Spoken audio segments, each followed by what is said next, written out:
presentasinya mengenai apa itu kritik ya, dan kenapa topik jelek ini perlu dibahas karena ternyata itu berkaitan dengan banyak hal ya, terutama adalah menyangkut proses salah satunya ya, menyangkut proses. Bagaimana kepanitia? Apakah kita lanjutkan diskusinya ya? Saya langsung teruskan saja ya. Boleh tolong direview dulu ya Pak tadi Ya, nanti presentasinya. saya coba kasih sedikit highlight jadi apa yang sudah disampaikan dari 4 pembicara. Nanti selanjutnya mungkin saya harus baca satu-satu ya pertanyaan yang ternyata banyak sekali. Menurut saya ini para peserta sangat antusias untuk mengajukan pertanyaan-pertanyaan ya. Nanti mudah-mudahan waktunya mencukupi ya untuk bisa menjawab seluruh pertanyaan. Baik, ya tampaknya memang arsitektur pertama dia multidimensi ya, dalam pengertian bahwa banyak sekali aspek yang harus diperhatikan. Lalu yang kedua adalah juga multi actors ya. Jadi ternyata tidak hanya arsitek yang akan nanti menentukan ya, tapi juga berkaitan dengan konteks, siapa yang akan membangun dan lain sebagainya. Kliennya juga yang tadi disampaikan di dalam proyek Pak Aang ya. Kemudian juga yang banyak menentukan juga bagaimana rumitnya persoalan penilaian terhadap arsitektur adalah waktu yang juga dibutuhkan untuk membangun ya, sangat panjang. Kalau melukis barangkali ada pelukis yang pernah saya tahu itu bisa dalam semalam dengan ukuran 3x3 itu bisa selesai. Karena katanya kalau pelukis sedang on fire itu ya kayak kesurupan, bisa selesai dalam semalam. Tapi arsitektur tidak bisa ya. Dia membutuhkan setahun, 2 tahun bahkan ya, bahkan ada proyek yang sangat panjang. Lalu juga tampaknya bagaimana sebuah karya arsitektur dinilai tidak seperti juga karya seni yang lain. Bisa langsung kita lihat karya arsitektur barangkali lebih akurat atau lebih pantas lagi dinilai kalau sudah digunakan dalam waktu yang cukup panjang. Tadi Pak Aang saya kira sudah menunjukkan kasus itu ya, bagaimana pemilik melakukan adjustment, penyesuaian karena perkembangan pertumbuhan dan lain sebagainya. Jadi tidak mudah ternyata pada saat kita melakukan penilaian terhadap karya arsitektur ya, karena begitu banyak faktor yang harus kita pertimbangkan agar kita bisa menilai dengan lebih baik ya. Mungkin objektif akan sulit, tapi paling tidak lebih baik dalam pengertian kita cukup melihat aspek-aspek yang kita pertimbangkan di dalam menilai itu. Nah, yang menarik adalah saya kira terakhir dari kesimpulan Kevin ya, yang mengatakan bahwa ini memang barangkali persoalan yang terbesar di dalam dunia arsitektur yang selalu dilihat atau didudukan dalam konteks visual art, begitu ya. Jadi arsitektur sebagai karya seni yang paling penting itu adalah bagaimana how it looks, gitu ya, bagaimana kelihatannya, gitu. Padahal di balik apa yang terlihat itu sebetulnya begitu banyak faktor yang mempengaruhi bagaimana apa yang kita lihat itu sebetulnya terjadi gitu ya. Sehingga perlu kita melihat dulu apa yang ada di belakang, apa yang biasanya dilakukan pada saat menilai jelek bagus itu karena apa yang terlihat secara visual begitu ya. Nah, ini juga saya kira ini catatan yang paling penting dari disampaikan terakhir oleh Kevin ya, bahwa semua persoalan itu biasanya muncul kalau kita terlalu berorientasi kepada estetik dalam pengertian visual ya, dan melupakan mengabaikan begitu banyak hal lain yang ada di belakangnya, termasuk tadi itu ada yang berkaitan operational dengan organizational performance ya, kemudian tadi constructional dan lain sebagainya ya, banyak aspek yang menentukan sebenarnya berhasil atau tidaknya sebuah bangunan ya. Dan itu saya kira yang catatan-catatan yang menurut saya penting untuk kita nanti bisa barangkali bisa dilanjutkan ya, didiskusikan. Kemudian juga yang tidak kalah penting adalah barangkali sebagai arsitek yang tentu akumulasi pengalaman itu harus terjadi ya. Maka setiap proyek itu saya kira itu harus diperlakukan sebagai feedback loop ya. Setiap proyek harus jadi feedback loop agar pada saat kita mengerjakan proyek yang lain itu kita sudah banyak belajar sebenarnya dari pengalaman-pengalaman sebelumnya. Saya kira itu yang kenapa kita sebut sebagai pengalaman, karena kita belajar dari berbagai yang baik dan yang tidak baik, yang salah dari pengalaman-pengalaman kita sebelumnya. Eh, Ya, saya kira itu beberapa catatan yang saya sampaikan dalam merangkumlah secara keseluruhan ya apa yang sudah disampaikan. Baik, berikutnya saya kira saya akan membacakan pertanyaan-pertanyaan ya yang sangat banyak sekali. Sebentar, ada pertanyaan-pertanyaan yang ke masing-masing arsitek yang juga cukup banyak. Tapi saya kira di sini saya coba untuk memprioritaskan dulu pertanyaan-pertanyaan untuk ketiga arsitek ya, karena ada pertanyaan yang memang diajukan khusus untuk ke masing-masing arsitek. Tapi saya kira saya ingin mendahulukan yang pertanyaan yang nantinya akan dijawab oleh keempat pembicara ini ya. Oke, baik, yang pertama adalah sebentar saya kurang bisa melihat. Membahas masalah plagiarism versus preseden. Bagaimana pandangan para arsitek terhadap pendekatan menggunakan elemen karya arsitek lain sebagai preseden atau solusi untuk sebuah masalah desain? Apakah ini etis atau tidak? Jadi ini pertanyaannya adalah bagaimana agar kita pada saat melihat karya orang lain sebagai preseden tidak menirunya, tidak menjiplaknya, gitu ya. Pertanyaannya begitu. Jadi saya mau tawarkan dulu ke Kevin sebetulnya. Kevin, can you understand the question? Yeah, I understand. More or less, yeah. More or less. About plagiarism and being inspired by another architect's work. Yes. This still falls under the last problem, yeah? The moment we copy or we feel we're inspired by a work some other architect has done, it can be in Malaysia, it can be United States, it can be Europe, it can be Japan. The moment we take some of the elements and then use in our work, this is already an architecture failure. Because we are not processing our own abilities through operation, function, organization, context on our specific project and our specific context, you see, our site. So the moment we look for inspiration from aesthetics, from whether it is a bird or whether it is another architect's work or anything, it is already a failure. But if you can start with the first four principles, operation, organization, or operation, construction, context, and then you're on the right path, you see. So plagiarism cannot happen when you study all the other things. Plagiarism can only happen, copying, potong tampal, can only happen when you look at aesthetics. So you either copy aesthetics of Tadao Ando or copy aesthetics of Peter Zumthor or copy aesthetics of burung. Kalau you buat airport, ya, if you're doing an airport, you think airport macam flying, and then burung lah inspiration. Wah, your punya airport juga tengok macam burung juga. Your airport looks like a bird. This is already a failure because you are using aesthetics to guide.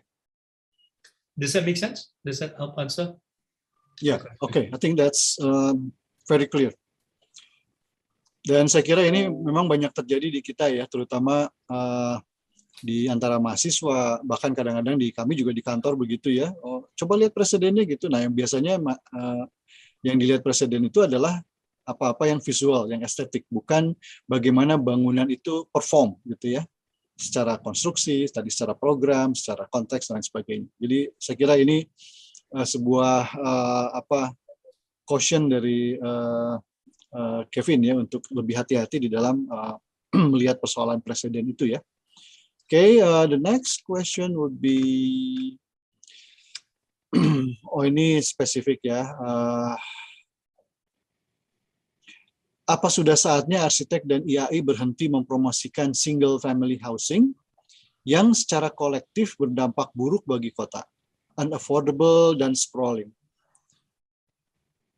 Kemudian yang kedua adalah menurut bapak-bapak pembicara, apakah desain yang berhasil itu atau ketika kondisi apa desain itu bisa didefinisikan sebagai berhasil, baik, jelek, gagal?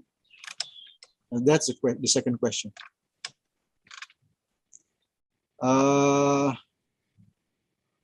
Pak Bas,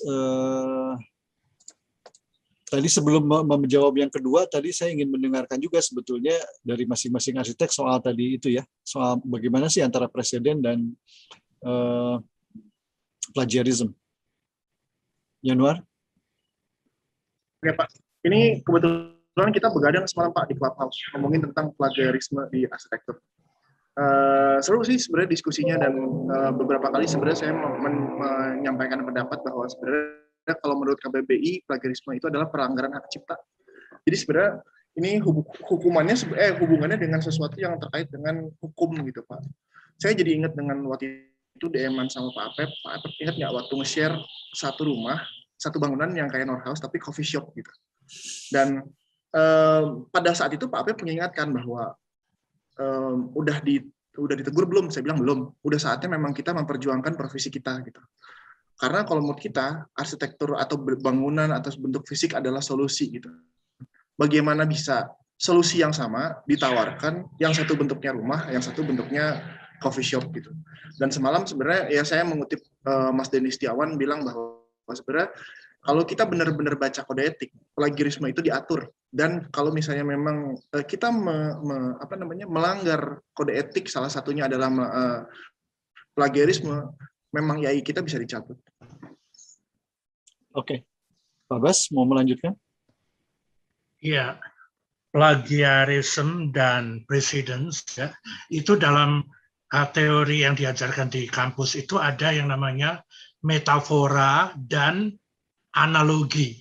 Ya. Kalau metafora itu kan metafora nih meniru satu bentuk, tetapi ya misalnya metafora seperti bentuk layar, bentuk kapal, bentuk gunung, itu metafora ya. Itu memang sangat sangat tidak bisa disebut plagiarisme, karena kalau metaforanya sama kan mirip-mirip gitu ya. Tapi kalau analogi beda. Kalau analogi itu adalah sistemnya, konsepnya. Bahasanya Kevin adalah analogi itu adalah apa tadi? Kontennya gitu. Jadi bukan estetiknya, tetapi sistem dari apa yang terjadi di dalam. Saya pikir tidak ada plagiarisme di dunia arsitektur, tidak ada. Metafora semuanya. Ya. Analogi apakah plagiarisme? Tidak, itu ilmu. Ya. Analogi itu ilmu. Itu Pak Apep kalau saya. Oke. Pak Ang, ada pendapat?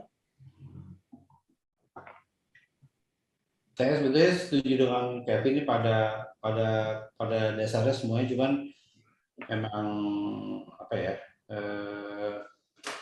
rasa memang sebetulnya ada orang yang plagiarisme itu ada punya intensi, ada juga yang memang mungkin nggak sengaja gitu. Kadang-kadang yang nggak sengaja itu bisa terjadi gitu.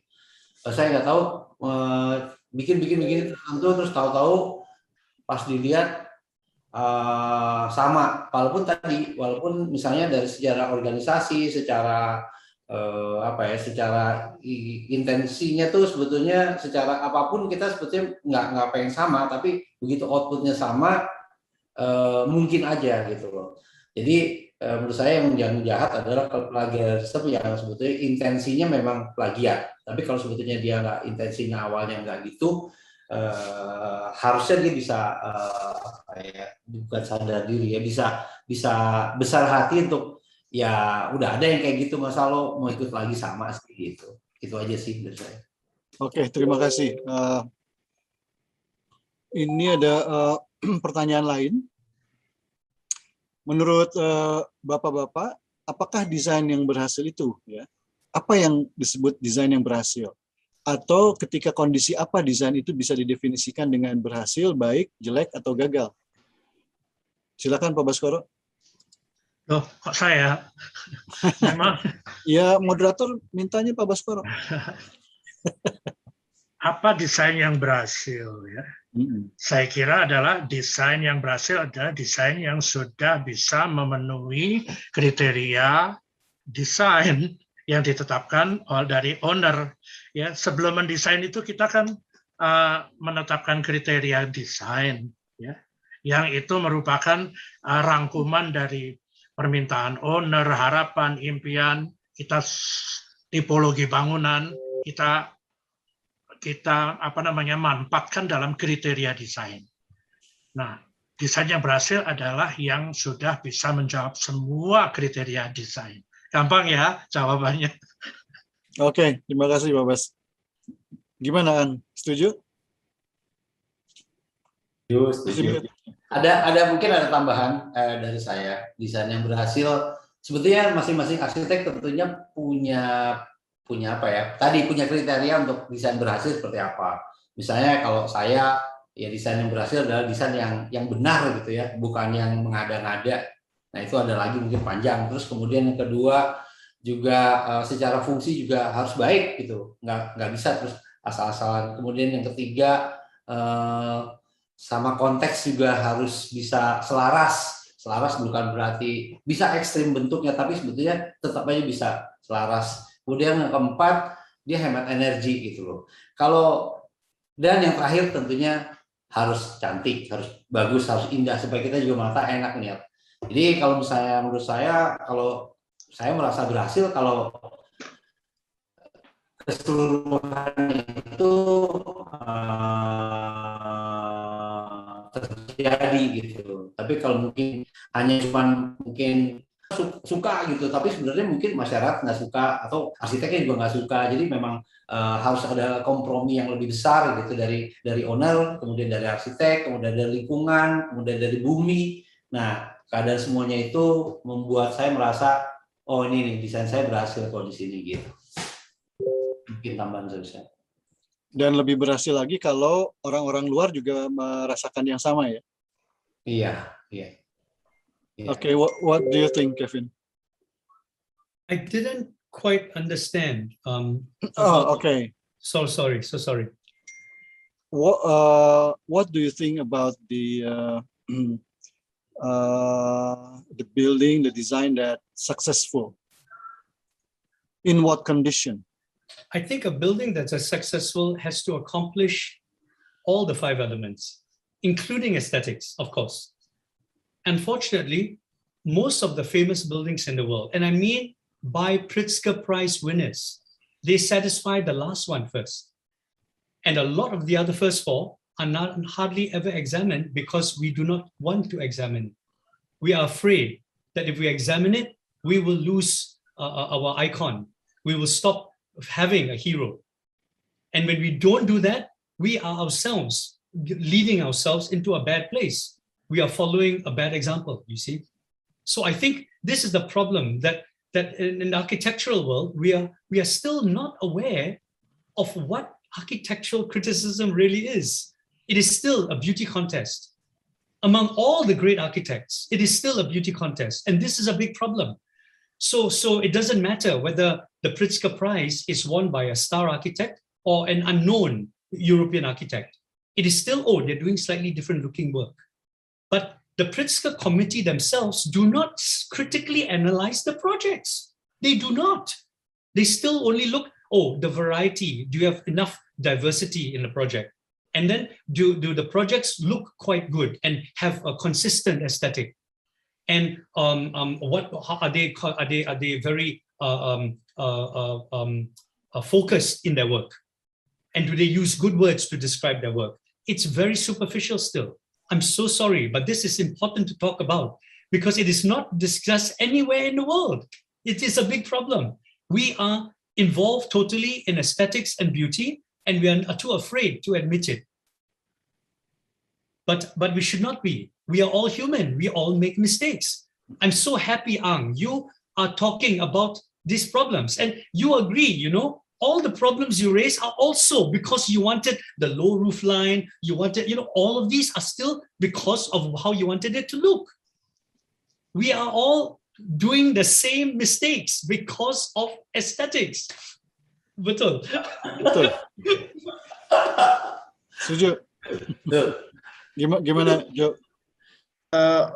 Mengacu pada Good Design Award ya. Kalau saya mikirnya bahwa waktu itu pernah datang ke satu pagelaran Good Design Award di Jepang dan itu sudah berlaku puluhan tahun, mungkin sekitar 40 tahunan, dan sebenarnya saya suka banget sama bangunan yang dibuat sama Sumitomo, bagaimana mereka memikirkan strukturnya dari material yang benar-benar sustainable, artinya mereka menciptakan good standard. Jadi bangunan itu dibuat dari struktur yang sudah memiliki peraturan yang sangat ketat di Jepang. Terus yang kedua sebenarnya impact-nya juga sangat baik karena walaupun bentuknya bisa dibuat macam-macam, tapi satu modular yang sama yang mungkin tadi Pak Kevin bilang tentang timeless. Saya juga saya datang ke gedung sebelah sebenarnya kan waktu itu lagi pameran yang arsitektur. Saya datang ke Lifetime Good Design Award. Jadi penghargaan terhadap desain-desain yang baik sudah puluhan tahun gitu. Yang paling menarik adalah satu produknya yang menang itu adalah pulpen pilot.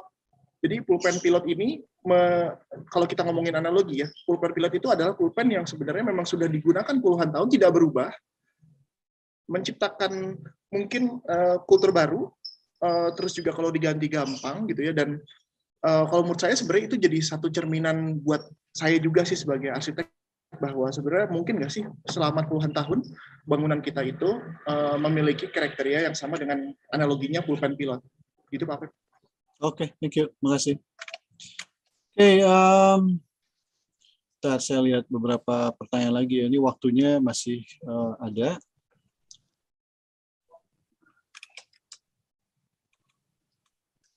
Okay, this one. How often do you evaluate your design based on its initial goals? What is your method to evaluate the design for non-aesthetical aspect? For instance, the thermal comfort, functionality, etc.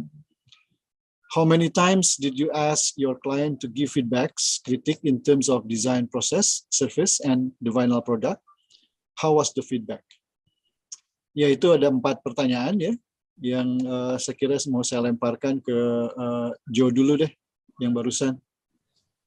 Oke, siapa? Kalau di kita sebenarnya, kalau mengkritisi desain banyaknya lebih jadi kultur kantor, karena kita tidak mau sebenarnya jadi orang yang baperan ketika desain itu dikritik, karena desain itu bukan satu arah gitu. Ketika kita menghasilkan satu desain dalam waktu 1 bulan terus kita dikritik, ada beberapa orang termasuk saya pada zaman dulu baper gitu, gila gue udah capek-capek gitu ya bikin desain bagus terus dikritik sama dosen gitu. Jadi baper, padahal sebenarnya desain saya yang salah. Makanya sebenarnya kalau di kantor kita kulturnya kita bikin desain sharing per minggu, kita sebenarnya bahas segala sesuatu yang sebenarnya kita takut gitu. Saya takut sebenarnya, minggu depan sebenarnya klien mintanya filenya Revit, tapi saya belum bisa. Yuk kita sebenarnya sharing bareng aja bagaimana menghadapi permasalahan ini. Dan mungkin banyaknya yang ketika pandemi ini jadi masalah kantor kita itu adalah ketika semua orang di rumah, dan semua orang merasakan rumahnya tuh bermasalah, ada yang bocor gitu ya, ada yang kayu mulai susut gitu, dan itu ya kita pecahkan secara rutin aja di rutin mingguan yang namanya desain sharing. Gimana Pak Bas? Itu mengevaluate desain setelah jadi atau sebelum jadi? Ya oke, saya baca pertanyaan lagi. Seberapa sering Anda mengevaluate your design based on its initial goal? Itu yang ke-1. Yang kedua adalah bagaimana sih metodenya dalam mengevaluasi itu ya, terutama yang berkaitan dengan non-aesthetic aspek. Yang ketiga, berapa sering Anda menanyakan klien ya untuk feedbacks? Itu Pak Baskoro. Oh iya, betul. Saya kira proses desain dengan klien itu suatu proses yang sangat intens, lebih-lebih kalau jadwalnya intens ya. Jadi kami biasa dengan klien itu 24 jam membicarakan desain. Karena apa? Karena klien itu selalu menanyakan terus ke kami, ininya gimana, dan itu tidak kenal waktu. Kadang bisa jam 11 malam, kadang bisa pagi sebelum dia jogging gitu ya. Sehingga saya selalu percaya dengan adanya participatory design. Apa itu participatory design? Kita mengadakan semacam desain syarat, mendesain bersama-sama dengan klien pertama. Sesudah itu kita akan kewalahan karena setiap saat klien itu kita harus melayani klien bertanya tentang ini itu begitu. Jadi saya selalu participatory design itu selalu saya anggap penting karena memang tanpa itu arsitek itu sebetulnya tidak bisa mengandalkan asumsi-asumsi saja. Oke, terima kasih Pak Baskoro. Ya, pengalaman saya juga, kita mungkin melihat kritik atau feedback dari clients itu bukan sesuatu yang sifatnya harus dibikin khusus ya. Tapi sebetulnya kan kita sebagai arsitek itu punya meeting rutin kan sebetulnya. Atau paling tidak di dalam kebiasaan kami di kantor di Urbane, itu 2 mingguan itu biasanya ada meeting dengan klien. Ya. Dalam meeting itulah sebetulnya klien banyak memberikan kritik, masukan, ya ini kenapa begini, kenapa kemarin misalnya kami punya persoalan, klien tuh ingin misalkan basement tuh nggak usah pakai exhaust fan dan lain sebagainya, jadi harus cross ventilation sehingga biaya operasional murah. Misalkan kami belum bisa memenuhi itu, wah itu terus dikejar gitu ya. Itu kan sebetulnya juga bentuk kritik dan feedback dari klien ya. Dan itu biasanya berlaku 2 minggu sekali misalkan. Ya tentu metode di kantor lain bisa berbeda-beda ya. So in your case, Kevin, Yeah. in your case, how often do you ask the client for feedback? Is it in the formal meetings or you can informally discuss anytime? I think the clients, it's not so much clients' feedback, but the client's initial brief. I think this is very, very important because feedback can change. A client can, because clients know everything about what they want. They may not know about what they need. That's why we are called professionals, so that we can help them with the most important decisions. But the beginning brief is very, very important. How many rooms? How many rooms with attached bathrooms? How many children? Do you have piano? Do you collect art? Do you listen to music? How many cars? All these, and in very, very big detail. Some couples do not use the same bedroom together. They will sleep in different bedrooms, but they do not want to tell you because it's private. But you have to ask these questions, So I think the first brief is very, very important. But I think the more important part of this question that this participant asked was, how often do you critique? Yeah, yourself. Design, the act of design is the act of critique. So it happens every single second of every single day I'm doing design. If I do not critique, I'm not designing. I can only design if I critique my own work. So I'm always asking questions. Is this operational? Is it constructional? Is it going to function well? Is it contextually responsive? Is it going to make anyone's life difficult? Always, whenever I'm doing something which involves aesthetics, I always ask this question now. Because if I don't, I end up with all the mistakes I just showed you. When I think I'm confident, I think it looks good, and I don't care anymore. And I do not want to behave like that, because if I do, I am making the worst mistake, only because it looks good or aesthetic. True. Thank you. Jo, ada yang mau ditambahkan? Nona. Kenapa Pak Ang nggak pernah ditanya? Ang belum ya? Nggak apa-apa. Tapi ini penting juga nih, audiens pengen tahu nih kalau dalam kasus Ama gimana nih? Sebenarnya memang kami, saya nggak sendiri ya. Kami kan agak ada rombongan lah gitu. Nah biasanya kalau walaupun ada arsitek in charge di proyek tersebut, tapi nggak jarang kita satu kantor mengunjungi satu proyek gitu loh. Datang ke sana, kemudian masing-masing justru mengkritik arsitek in charge atau mengkritik saya gitu. Kenapa begini, kenapa gana, ngasih masukan-masukan. Biasanya dalam waktu sekitar mungkin 70% bangunan itu belum jadi, mereka ngasih masukan, dan kita juga nanya, mungkin juga yang di proyek juga jenuh ya dengan proyeknya, kelupaan segala macam, dan itu masukan yang berharga, otokritik dari orang kantor ke kantor, termasuk saya juga gitu. Kalau dengan klien, ya sebetulnya nggak pernah ada session. Tentunya waktu lagi proses perencanaan atau lagi dibangun, iya memang klien selalu datang, selalu kritik, minta ini, minta itu sampai proyeknya selesai. Cuma memang tadi pertanyaannya yang saya tangkap adalah bagaimana kalau sudah selesai gitu loh. Nah, sudah selesai memang sebetulnya kita memang punya sign ya kayaknya kalau memang kliennya itu puas, kemungkinan besar dia akan melakukan meminta kita untuk ngedesain lagi rumahnya, apanya, punya temennya segala macam. Itu sebetulnya tanda yang tidak terlalu jelas, tapi sebetulnya ketahuan banget bahwa dia adalah satisfied sama desain kita. Kalau yang enggak, mungkin dia enggak ngomong sama kita, berarti dia kritik terus ngomongnya sama orang lain, sama siapa, akhirnya muter kembali aja ke kuping kita, ternyata desain kita nggak kepake atau segala macam gitu. Dari situ mungkin bisa dapat masukannya, belajar untuk bisa lebih baik lagi. Itu mungkin Pak Pep. Oke, thank you Pak Ang. Oke, mana lagi ya?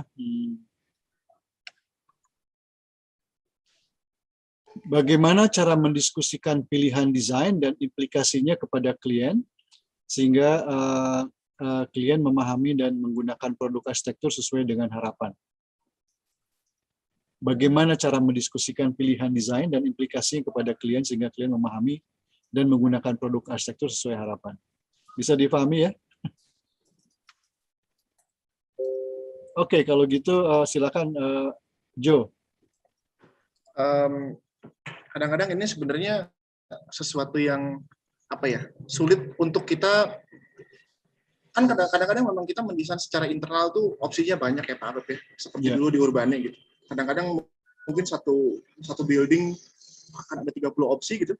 Terus kita kita sebagai board of BOD-nya kan sebenarnya diskusi. Ini memang opsinya sangat besar dan banyak banget dipilih. Cuma kadang-kadang memang kita nggak memberikan opsi sebanyak itu untuk kita ini. Tetapi sebenarnya poin penting bahasa desain itu bukan bahasa yang bentuk, tapi kita ngomongin sebab akibat gitu loh Pak. Jadi kadang-kadang karena sekarang mungkin Instagram, yang namanya Pinterest, yang namanya Artdaily, klien kita itu memberikan datang langsung tuh dengan image gitu, dan dia bilang bahwa ini saya tuh pengen seperti ini gitu. Nah kalau kita sebenarnya kita analisis dulu di awal. Ya banyak juga sih yang bete sama kita gitu ya. Kok lama banget sih ngedesain sampai ada bentuk gitu. Kadang-kadang memang ya karena kita perlu ngobrol dulu dengan orangnya. Kita kadang-kadang memang tidak mau langsung mengeluarkan satu bentuk gitu.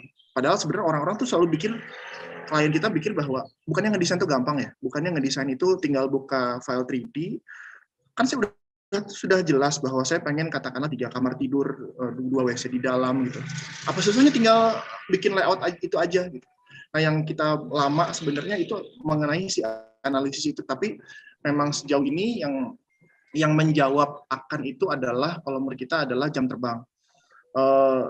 Saya sendiri sebenarnya banyak memberikan perspektif terhadap klien itu yang memang banyaknya seumuran saya gitu Pak.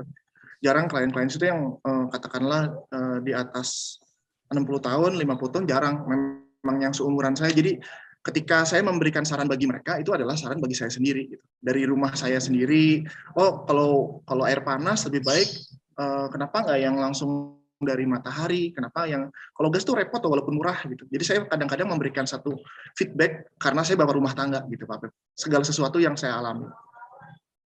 Oke. Gimana Pak Bas? Ya, tadi Kevin mengatakan TOR itu yang paling penting. Kalau saya memang betul. Jadi kriteria yang kita sepakati bersama klien pada awal itu memang harus kita pegang terus. Nah, untuk membuat kriteria yang baik yang kita sepakati bersama, kita harus menyamakan level of experience field, ya, medan pengalaman kita dengan klien itu harus kita samakan. Kalau tidak sama, memang susah ini komunikasi kriteria yang pada awalnya. Karena itu saya sering mengajak klien itu melihat-lihat apa yang saya lihat. Jangan sampai saya melihat, klien belum pernah melihat apa yang saya lihat. Begitu ya.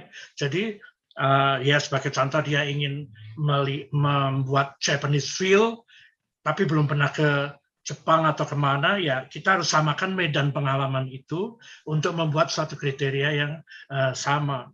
Kriteria inilah yang dipegang untuk kemudian menilai hasil desain nanti. Karena urutan yang diajarkan di sekolah itu, kriteria ini penting nih, kriteria desain ini yang nantinya akan menjadi tolok ukur untuk tadi ditanyakan apakah desain ini berhasil atau tidak. Bagaimana cara membuat kriteria yang baik, yaitu kuliah sendiri nanti Pak Abel.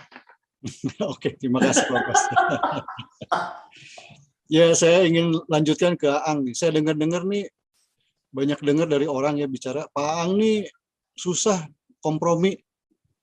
Jadi pasti kliennya yang didikte gitu. Harus begini, harus begitu. Bener nggak sih Pak Aang? Itu kan rumors Pak Pep. Sebenarnya enggak. Ya, namanya juga rumors. Kalau dari saya sebetulnya awal ya tadi pertanyaannya apa ya? Tapi pada saat proses mendesain itu Pak Aang menyediakan option nggak sih sebetulnya untuk didiskusikan gitu? Iya, iya. Tapi memang nggak banyak, nggak sampai 10 ya. Paling dua atau 3 dan yang satu udah dijagokan sih sebetulnya. Jadi kita kasih udah dijagokan. Tapi pertama proses di keluar. Jadi sebetulnya estetik itu datangnya bukan dari awal ya, tapi itu datangnya dari belakangan. Bisa dibilang akibat. Tapi balik lagi kita harus punya sesuatu mata yang indah gitu loh. Kita ada sesuatu yang indah yang memang udah ada di dalam kita sendiri. Jadi nggak usah takut. Klien mau kayak gimana, mau gimana pun, staff saya suka takut estetik yang di duluan. Saya bilang nggak usah takut, estetik itu udah ada dalam kepala kita sendiri. Yang penting itu sekarang secara program,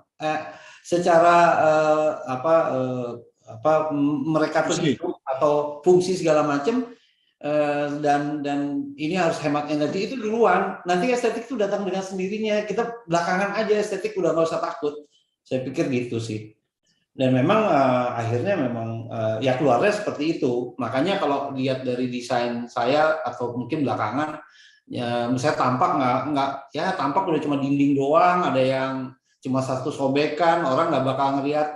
Bahkan Yoshio Kutagawa bilang desainnya Andra Martin ini susah banget, kalau misalnya memang nggak datang nggak bakal bisa kelihatan gitu. Datangnya ya begitu aja gitu. Karena menurut saya makin lama sebetulnya dari dalam keluar gitu. Gitu sih. Oke. Any comment, Kevin? I'm not sure I understood the context. Sorry. Okay, in the process of the design with your client, do you provide some alternatives or option to discuss with the client, so they know what your intention in the design? I never ever provide options. I only provide one design, which I feel is the best. And if the client does not feel it is good, then we talk. And I will try to understand what is it. And if it's only his want, meaning, oh, I think it should be purple in color, or I think the building should look like a bubble, then I will argue maybe because I feel it may not be appropriate. But if his comment is along the lines of, every night I go to my children's room to say goodnight before I go to bed. Is it okay? How can you arrange the circulation so that it's convenient for me to? This is, of course, very important, and I will try to make it work in every way I can. Yeah.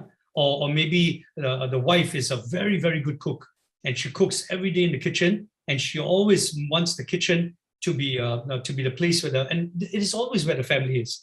Then I will make the kitchen very much the center of the house, so that the family can be around her when she cooks. Otherwise, they will be away in a corner, and then there's no meeting of the family unless they're having dinner, which is not good enough, you see. So I will always try to accommodate the client's requirements if they are necessities, not only if they are wants. What they want is not good enough, but it is something that is important to their life in a way which makes it necessary. Then I will work my hardest at it. Yeah, does that make sense? Thank you, Kapten. Sure. Oke, ini waktunya sudah hampir habis. Ini menjelang jam 6 kita harus selesai ya. Saya ingin menyampaikan pertanyaan-pertanyaan ke masing-masing arsitek ya.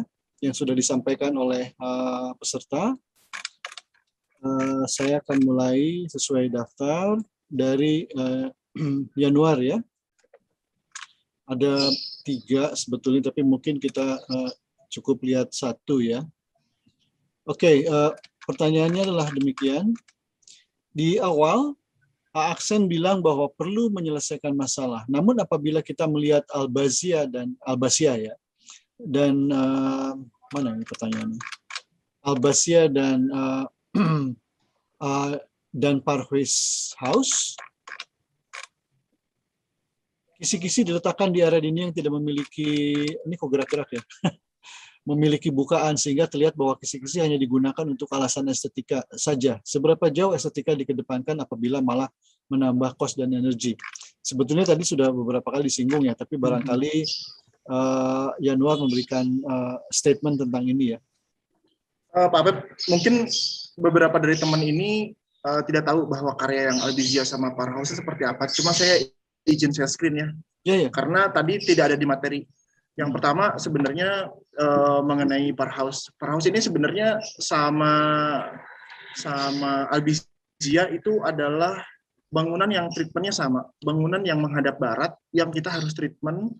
Gimana caranya supaya tetap ya kita pengen lebih modern aja. Makanya pada saat ini solusi dari kita adalah kita bikin satu material dari kayu yang monolit. Padahal sebenarnya di dalamnya itu bukan sesuatu dinding yang masif.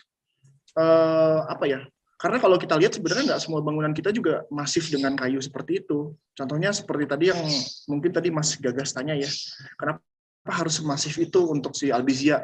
Banyak di komen di internet pun sebenarnya ini bangunan kok aneh banget ya, kok kayak penjara gitu, nggak mencerminkan sesuatu yang bagus kalau kata netizen. Cuma ya saya percaya dengan karyanya Mas Aang atau karyanya Peter Zumthor gitu, sesuatu bangunan yang mungkin paling dimengerti oleh penggunanya ya berdasarkan usernya gitu. Kebetulan memang beberapa rumah ini berhasil hasil renovasi, dan brief yang paling utama adalah gimana caranya supaya saya tidur siang itu tetap nyaman gitu. Jadi memang dari bergerak dari brief itu yang kita coba lakukan pendekatan secara design output. Itu kira-kira Pak Pep.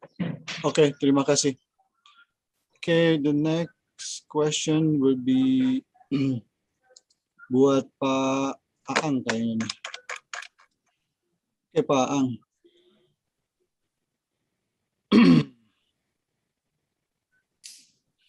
Dengan fee-nya Mas Aang yang termasuk tinggi, ya paling tinggi lah. Paling tinggi loh, itu off the record ya. Konon, apakah lazim membuat banyak kesalahan seperti ini yang ujung-ujungnya mengorbankan klien? Bagaimana ya tanggung jawabnya ke klien yang sudah mengeluarkan budget yang pasti tidak sedikit? Nah, gimana nih Mas Aang? Pak Aang? Ya, saya nggak tahu mungkin apakah saya memang terbilang tinggi apa enggak, kayaknya sih enggak ya. Tapi kalau misalnya memang perjalanan memang bertahap, mungkin kesalahan juga dilakukan juga enggak semuanya. Tadi seperti saya lihat dari Januar punya buku ya, buku panduan, katanya buku panduan supaya enggak mengulang kesalahan lagi. Saya rasa kami juga sebetulnya juga berproses untuk lebih ke arah sana gitu. Mudah-mudahan makin ke sini kesalahan-kesalahan itu tidak terulang kesalahan yang sama gitu. Sehingga kami bisa lebih baik lagi dan lebih baik lagi. Namun memang pada akhirnya kalau kita berpaku pada satu style atau bukan satu style lah, satu desain yang gitu-gitu aja pasti nggak pernah ada desain yang baru gitu. Jadi dengan punya keberanian, harus berani ada trial dan error, dan itu memang kami sudah cukup mempunyai prediksi bahwa ini akan terjadi kesalahan atau kekurangan dari desain tersebut yang memang secara tidak langsung kami sudah katakan sama klien. Misalnya begini, ini biasanya desain kita ini loh desainnya sebetulnya mungkin bahan-bahannya nggak pakai marmer, nggak pakai granit, tapi strukturnya akan mahal gitu, karena kami menginginkan sesuatu yang horizontal, yang lepas, yang apa segala macam, yang itu udah ada sounding ke klien seperti itu gitu loh. Sehingga sebetulnya klien-klien yang datang memang makin lama makin belakang yang datang ke kami adalah memang benar-benar orang-orang yang sudah tahu, sudah mengerti, sudah mau accept dari desain-desain kami gitu. Jadi jarang yang datang orang yang sangat asing yang nggak pernah lihat dulu gitu. Mungkin itu kali jawabannya, Pak. Oke. Untuk Pak Baskoro ini ada pertanyaan.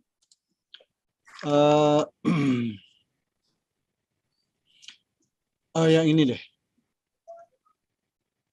Saya penasaran tentang bagaimana tanggapan dari Pak Baskoro tentang sisi egosentris desain dari proyek yang tadi diceritakan oleh Pak Aang.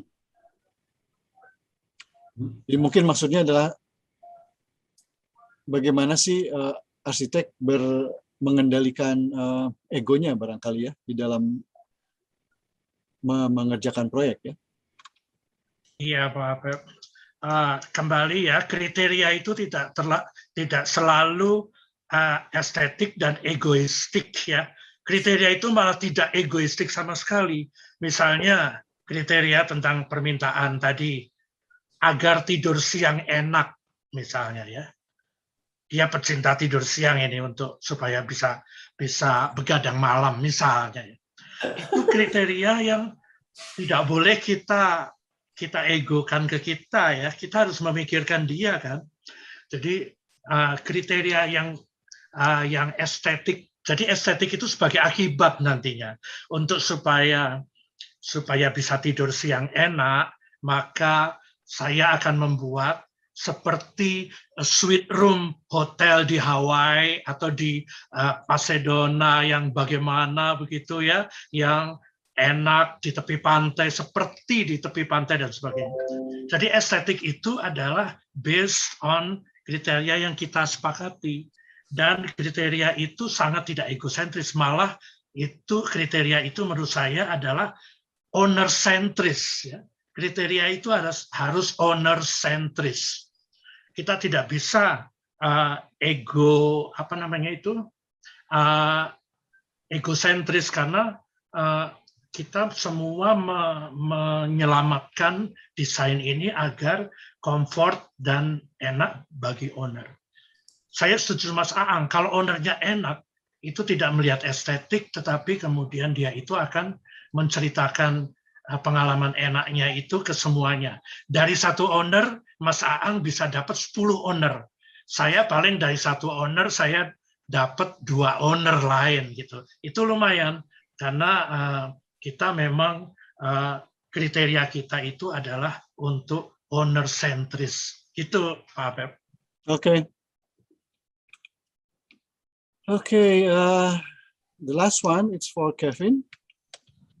It's a long question, but I think it's not really related with what you just presented just now. It's okay. I'll read the question. Okay. I find it quite interesting watching your many presentations on YouTube around the topic of heroes and the cult of personalities. What I want to ask is, how do we separate between the works and the architects? Isn't an architect works or artists in general are usually an extension from their persona? How to wisely separate these two things? Because I think people is scared to criticize because they think that the work is an extension of the architect, so they are afraid that they will indirectly also attack the person. What do you think about this, Kevin? Yes, you are absolutely right. You cannot separate the person from the work. So of course, if you criticize the work, you are criticizing the person. I mean, let's not talk about architecture for a while. Maybe we can talk about Hollywood movies. Yeah, how many of you love movies that Martin Scorsese has made? He has made some very good movies. But has anyone ever critiqued the movies to know which one is his best? Because you cannot make more than one best movie.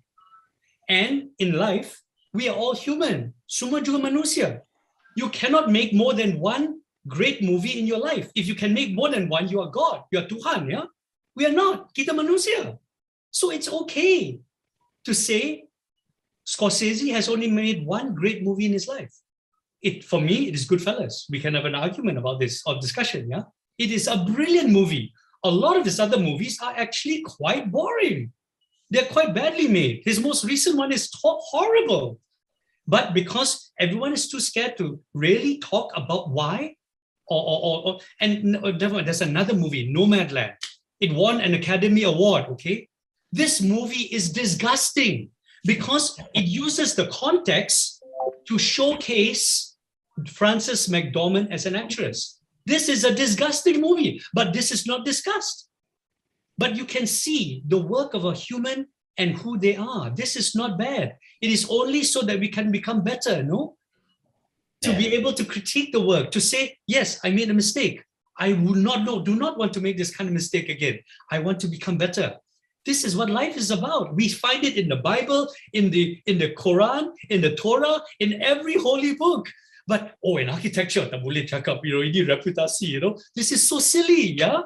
It's crazy. So I feel that yes, our work is the representation of who we are, and it also can be the means for us to improve ourselves. It should be. So if the work is not good enough, it's okay. Ini tak cukup bagus. Saya nak naikkan saya punya darjah sebab because I can become a better human being. I can become a better architect. Right? And this is something that I believe we as Asians, we can teach the West. We can teach the developed world because the developed world has only given us bad examples. The bad example of the architectural event, bad architectural competitions to make us believe this is what we must aspire to. Inilah salah. This event is so important and I'm so honored to be part of this event and to know it has come from Indonesian people. It's incredible, okay? This is why I was so angry when Ang did not want to participate at first. I said, this is crazy. This is the first time in the seluruh dunia such an event where architects can talk freely and criticize themselves. How is it possible that this is the first time in the world this is done? I hope this can become bigger and that you can say it started in Bandung, This is fantastic. I am so proud to be part of you guys, to be part of this event, and I'm honored to be invited. I'm also honored to moderate you guys. I'm so glad that you are here. All of you are at least participating. Thank you so much. Memang ini menarik sekali ya untuk terus didiskusikan. Tapi kita sudah melewati 2 jam waktu yang diberikan. Ini sudah hampir menjelang 3 jam tanpa terasa ya. Pak Pep, mungkin ada pertanyaan dari Dinda di yang kolom pertanyaan untuk semua, Pak. Karena dari tadi kita membahas mengenai jelek secara fisik, Pak ya. Pertanyaan Dinda ini mungkin akan mengcover tentang jelek tapi dari sisi yang bukan fisik, bukan dari sisi bangunan itu sendiri, tapi gimana kita membangun dan lain-lain. Mungkin bisa dibacakan, Pak, sebelum ditutup, kalau misalnya ini yang terakhir. Yang mana itu? Saya highlight warna kuning atau saya buat warna pink lah, Pak. Ya, udah kuning kelihatan. Ayo, itu, Pak. Okay, so this is maybe this would be the last question for you all. Is it true that architects don't critique each other enough? Is it true? Since we do have a building council, CRIT session, sidang TABG, GPA, dan sebagainya for large-scale buildings. The fact that the council critique process is already extremely lengthy and thorough, yet still imperfect, maybe shows another more urgent problem. Behind build design itself, the welfare and the working condition of those in architectural consultant is often very jelek. This should not be overlooked. Wah, ini curhat nih ya, curcol. Jadi bagaimana ini persoalan ini? Jadi apakah tadi itu bisa dikaitkan juga dengan kondisi ya, dengan kondisi orang-orang yang berada di dalam dunia profesi arsitektur sendiri. Mungkin itu pertanyaannya ya. Silakan, Pak Baskoro mungkin duluan. Jadi definisi arsitektur kalau saya itu kan bukan arsitek milenial, saya itu arsitek kolonial. Jadi definisi saya arsitektur itu tempat hidup manusia dengan bahagia. Jadi arsitektur adalah ruang untuk hidup manusia dengan bahagia. Itu kan definisi arsitek kolonial. Tapi maksud saya begini, kriteria desain itu memang untuk manusia, untuk end user-nya. Seluruh apa yang dirancang peraturan TPAK dan sebagainya itu adalah untuk kenyamanan, keamanan, ya, keselamatan dan sebagainya, itu semuanya untuk manusia.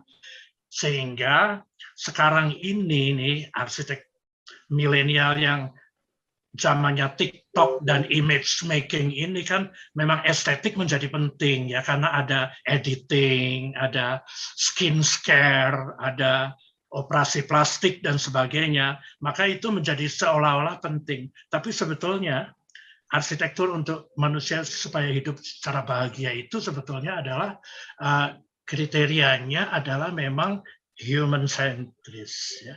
Pak Baskoro, pertanyaannya adalah tadi untuk hidup berbahagia itu kan buat kliennya ya, tapi pertanyaannya tadi adalah sebetulnya kondisi pelaku nih, pelaku arsitek ya. Oh, arsiteknya yang katanya kondisinya ya banyak yang jelek juga. Saya nggak tahu tuh maksudnya apa ya, jelek secara salary kah, jelek secara income atau apa ya. Ya. Kalau itu harus ketua IAI yang menjawab itu. Standarnya sudah dinaikkan ya fee-nya ya. Iya. Ya mungkin itu ya, itu menyangkut lebih banyak di luar dari kemampuan si arsiteknya sendiri ya. Karena asosiasi profesi yang harus meningkatkan sebetulnya kualitas hidup si arsiteknya sendiri gitu. Arsitek bertugas untuk meningkatkan kualitas hidup si klien dalam pengertian mendeliver ruang-ruang yang baik buat mereka, tapi saya kira dunia asosiasi profesi yang harus mampu juga mengangkat si arsiteknya juga hidup dengan layak ya, dengan baik. Wah, pembicaranya Pak Apep nih sekarang nih. So in the case of Malaysian architect, Kevin, what do you think? It's No, are you happy with? It's a global problem. It's not just Malaysia or Indonesia or New York. The problem why there's not enough criticism in architecture is because we do not know how to critique. It's simple.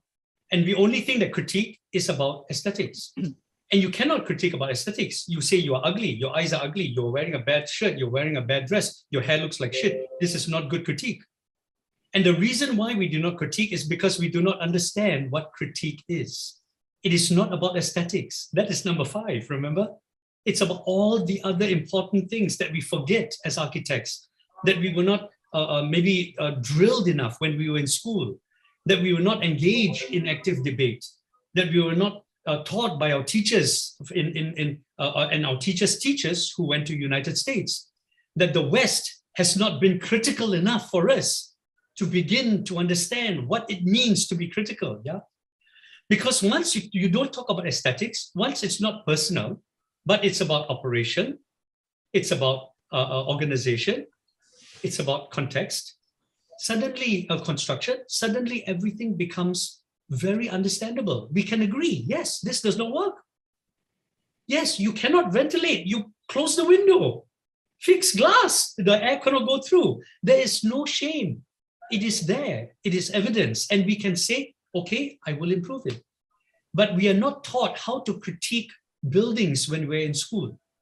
We take the president's study, and this is a question by an Indian architect friend of mine who is in SEP. She asked, why is it in school, when we take the president's study or the case study, we only study all the good things about it. all the success, not the failure. Because when this happens, we only teach the students success, not failure. And when you only teach success, they will copy that success. Success itu potong dan tampal dia dalam dia punya project. This is not design. This is potong tampal. This is not being critical, you see.